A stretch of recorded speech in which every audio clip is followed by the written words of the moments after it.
On Friday, the Israeli army continued its military operation in the Gaza Strip.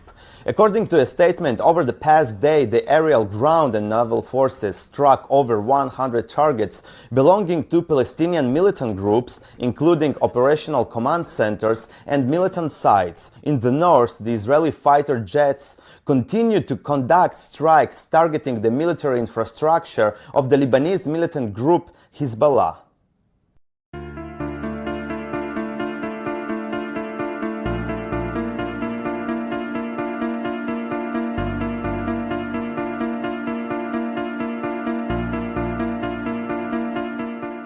الناس نزعت دير البلع وكل يوم عندنا خبط هانة وصوت عالي، الأطفال صار يخافوا والشيوخ وكلهم كل الناس الطيبين هذا كلهم شردوا نزعوا على دير البلع من الصبح لحتى الآن وهم بالقذايف بالهون علينا والدبابات والهذا، ولا مكان آمن نقعد فيه ولا حاجة.